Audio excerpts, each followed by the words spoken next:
안녕하십니까 여러분. 여러분들의 무릎 질환 궁금증을 해결해드리는 메디톡 시간입니다. 오늘은 정형외과 전문의 서동석 원장님과 함께 하도록 하겠습니다. 안녕하십니까 원장님. 네, 안녕하세요. 네, 최근 고령화 인구가 늘어나면서 퇴행성 관절염으로 많이 힘들어하시는 노인분들이 계신데요.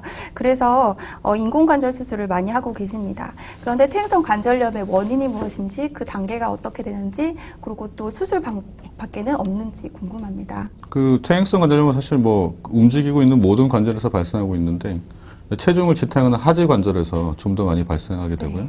그리고 하지 관절 중에서도 고관절, 그리고 무릎 관절, 그 발목 관절 이렇게 커다랗게 세 개의 관절이 있는데 그 중에서도 관절 형태의 특성상 무릎 관절에서 가장 많이 발생합니다. 퇴행성 관절염은 뭐 여러 가지 이유가 있을 수 있어요. 하지만 대표적으로는 뭐 말 그대로 퇴행성이기 때문에 나이가 들어가면서 오랫동안 사용했기 때문에 연골이 차츰 닳아서, 원래 이제 두께가 있는 물건인데 연골은 한 3에서 4mm, 위에 뼈 아래 뼈 각각이요. 차차 얇아지면서 이제 무릎의 관절의 형태가 변하고, 그리고 엑스레이 상에서 이제 뼈와 뼈 사이의 간격이 좁아지는 병을 퇴행성 관절염이라고 합니다. 그래서 진행 단계를 뭐 여러 가지 단계 방법으로 나누지만 뭐 쉽게 말씀드려서 뭐 초기, 중기, 말기 이렇게 나눈다고 한다면요. 사실 수술만이 방법은 아니죠. 예, 초기에는 초기에 따른 치료가 있을 테고, 중기에는 중기에 맞는 치료가 있을 테고요. 그 말기에는 말기가 맞는 치료가 있을 겁니다. 네, 뭐 진행 이제 초기라면 뭐 말 그대로 뭐 초기의 단계, 경한 단계일 테고, 병이 진행할수록 점점 더 심해지겠죠. 치료도 똑같을 수만은 없습니다. 그래도 모든 단계를 그래도 통틀어서 그래도 공통적으로 말씀을 드려야 될 것은, 일단 관절염이 이미 발생한 환자라면 네, 과체중이 되는 거는 막으셔야 할 거죠. 그러니까 왜냐면 과체중이 된다면은 정상 체중의 관절염 환자보다 진행 속도가 뭐 5배에서 10배까지도 빨라질 수 있다고 알려져 있습니다. 그래서 체중 관리를 통해서 정상 범위의 체중을 유지하는 거는 전 단계에 통해서 의미가 있겠고요.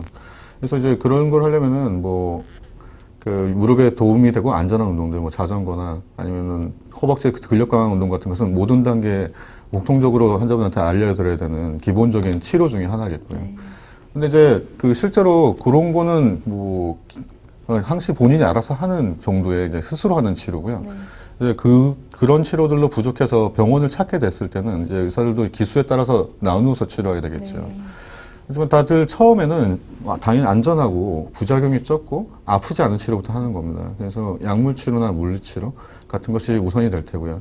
초기의 환자들이라면 대부분 다 어느 정도의 반응이 있게 되겠죠. 그래서 초기에 뭐 다소의 통증이 있을 때 발견해서 그 적절한 비수술적 치료, 약물 치료나 물리 치료에서 호전을 시키고요.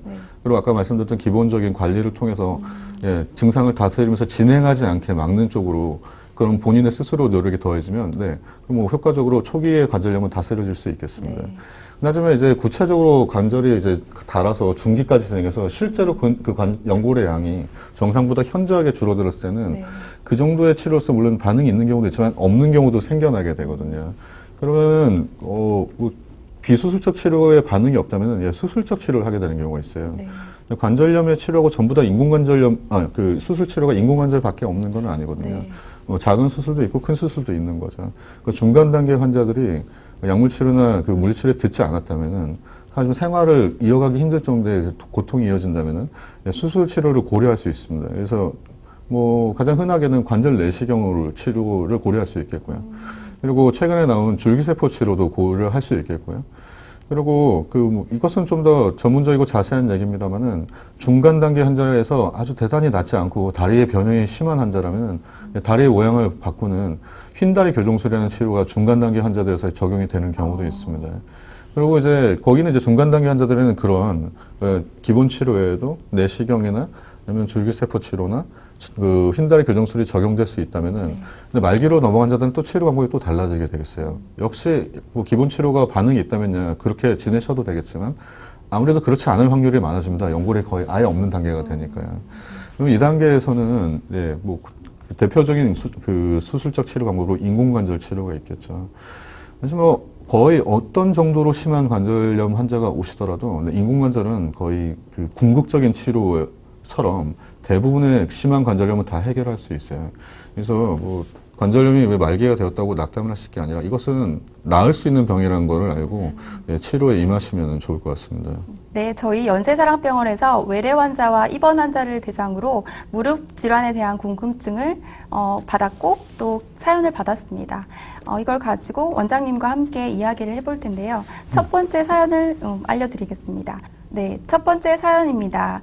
식당 일을 하고 있는 50대 여성입니다. 얼마 전부터 무릎이 아파서 병원을 내원했는데 퇴행성 관절염 초기에서 중기로 진행되고 있는 상태라고 합니다. 초중기라고 하면 중기, 말기 계속 진행된다는 말씀이신데 중기가 정확히 어떠한 상태이고 완치가 가능할까요, 원장님? 일단 뭐 중기를 뭐 말로 말씀드리기보다는 여기 그 사진을 통해서 말씀드리겠습니다. 제 가장 왼쪽에 무릎이 이제 정상인 사람의 무릎 엑스레이입니다. 위에 뼈, 아래 뼈 사이에 간격이 있죠. 네. 저게 뭐 아무것도 없어지만 실제로는 연골이 차지하고 있는 만큼의 공간이죠. 뭐 대략 이제 남자와 여자가 다소간의 차이 있지만은 위에 뼈와 아래 뼈를 각각 3에서 4mm 정도의 연골이 덮고 있게 되고요. 그래서 합산해서 7에서 8mm 정도 간격이 벌어져 있는 게 정상의 간격입니다. 근데 초기가 된다면은 이제 정상보다 미묘하게 좁아지고 그리고 이제 뼈 아래쪽에 골경화라고 약간 하얗게 변하는 그런 현상이 있을 때, 네. 그리고 이렇게 뼈가 다소 뾰족해지는 부분이 있을 때, 이걸 초기라고 하지만 사실은 정상과 비교해서도 관절 간격이 크게 좁아지지 않은 정도의 단계를 초기라고 하고요. 네. 하지만 이제 초기를 넘어서서 중간이 되면 이제는 뚜렷하게 다르죠. 그래서 이제 말기와는 말기에서는 아예 이제 관절 간격이 연골이 아예 없어지니까 뼈끼리 닿게 되는 게 말기라면은. 네. 그 초기도 아니고 말기도 아니지만 하지만 정상과 비교해서는 확연하게 좁을 때요. 예. 네. 그래서 뭐 저기 정상 무릎과 이쪽 무릎 봐서는 그리고 이제 정상 무릎에서는 바깥쪽과 안쪽의 간격이 유사한데 뭐 이제 보통은 이제 한쪽에서 발생하는 경우가 많습니다. 안쪽이나 바깥쪽에는 여기 바깥쪽과 비교해서 절반도 안 되는 정도로 줄어들어 있죠. 뼈끼리 맞닿지는 않았지만은 확연하게 줄어들어 있는 정도의 단계를 관절염의 중기라고 합니다. 그래서 이 단계의 완치라고 한다면은 사실 그 초기를 넘어선 관절염에 있어서 그 뭐 재활 치료나 약물 치료 이렇게 기본적인 치료를 통해서 완치는 자연적으로는 불가능하죠. 그래서요. 하지만 이제 그럼에도 불구하고 이제 그것도 놔두면 이제 끊임없이 진행을 하는 질환이기 때문에 치료하려는 노력은 할 수 있는데요. 그 과거에 뭐 기존에 있었던 일반적인 치료들, 약물 치료나 뭐 연골 주사, 뭐 재활 치료, 운동 치료를 통해서 사실 완치는 불가능하죠. 중기는 이미 자연적으로는 비가역적이거든요. 네. 하지만 이제 최근에 나온 최신 연골 재생 치료들이 있죠. 뭐 조건이 맞아야 하겠지만은 네.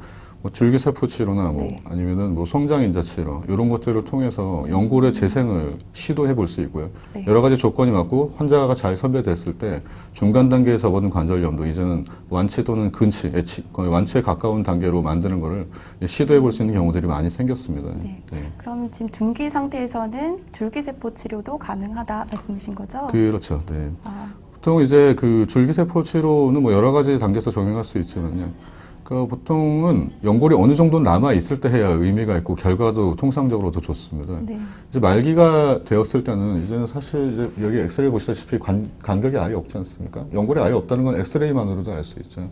이 단계에서는 이제 증상의 호전을 기대를 해볼 수는 있겠으나 하지만 이제 연골을 완전히 정상으로 재생해서 그 완치를 만들겠다. 그런 것은 아직까지는 이제 기술적으로 한계가 있고요.